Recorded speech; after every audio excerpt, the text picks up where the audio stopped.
Hey everyone, how's it going? Today I'm going to do kind of a what works and what doesn't work video. This is kind of like a tale of two bird feeders. So it's been a week since I've shot my video on the hopper feeders. Okay, so I want to compare these two feeders. I filled them up that day, and they're in two different locations. This is the backyard, this is the front yard. Okay? And I shot that on a Monday, and I'd say at least by Thursday, if not by Wednesday, this one was cleaned out. I kept seeing squirrels over there, and all my other bird feeders are more or less squirrel resistant, so I couldn't figure out why they'd be over there so much. Well, I looked and they had cleaned out the bird feed that was in there. So, I filled it with the same bird seed. So what I've determined is the reason why this got emptied and this one is still mostly full is because of locations. So that goes back to my hopper bird feeder video, when I said you have to be strategic about where you're going to put your feeders. This one I've determined was too close to the tree trunk. I had it hanging from a tree in my backyard.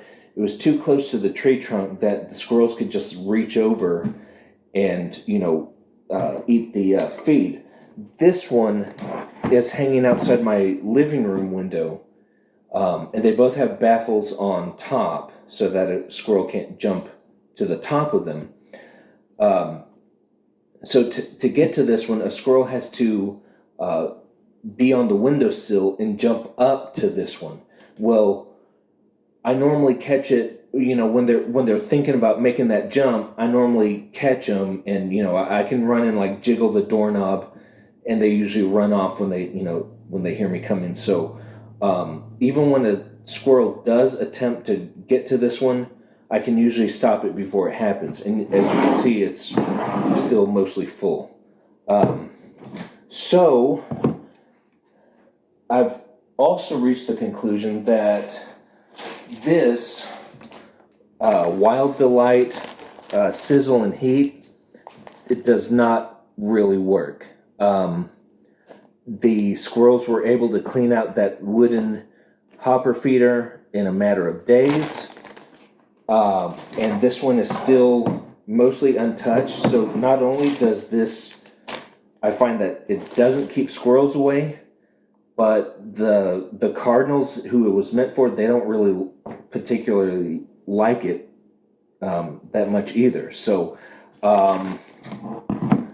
it couldn't hurt to buy this, but if you're really counting on this keeping squirrels away, I wouldn't recommend it. I think I'm going to keep buying it because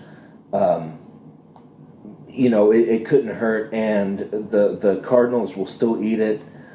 They just don't like it as much as other food that they just like. I can see them swarming the feeder, and they're just at it all day. Well, in fact, I might try something different. It's not worth. I can buy this one in the town I'm in.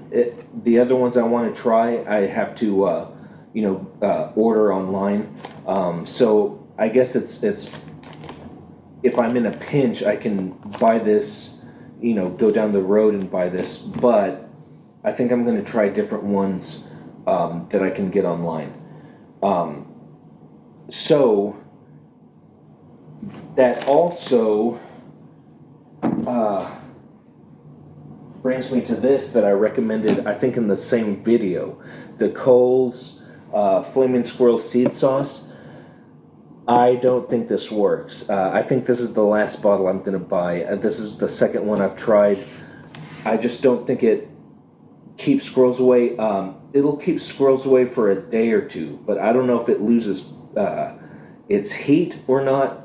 But after a day or two, I would see squirrels over there just eating at it, and I don't know why.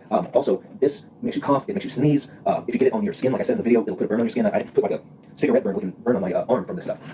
It's just not worth the hassle. It's not worth the agony of, even when you go to clean out the mixing bowl or whatever that you mix it with, that makes you sneeze and cough and stuff like that. And even, I find that whenever I handle this stuff, I wash my hands, and later on in the day, if I wash my hands again, it almost like brings the heat back, my hands start burning. It almost like it stays on your skin, and washing your hands actually spreads it around, and then the next time you go to wash your hands feel like they're burning again, which is weird. And for something that doesn't even keep squirrels away, I'm not going to bother with this stuff anymore.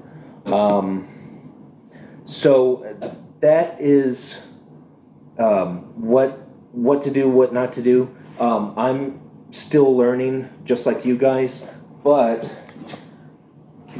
based on these two bird feeders hanging in different parts of the yard,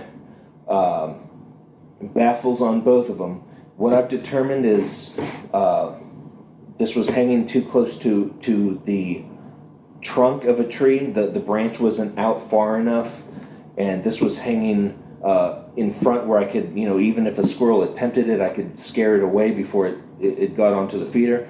So, in conclusion, location is everything. That's why in my hopper bird feeder video, I really stressed, before you get one and before you start having a squirrel clean out all your bird feed, you really got to plan out how you're going to keep squirrels away and where you're going to put it in your yard. So I hope that helps. Keep having fun. Don't get discouraged. This is still a pretty active feeder, even though they don't seem to like that food I put in it, but still pretty active, still fun to watch them. So don't get discouraged. Just keep having fun. Thanks for watching.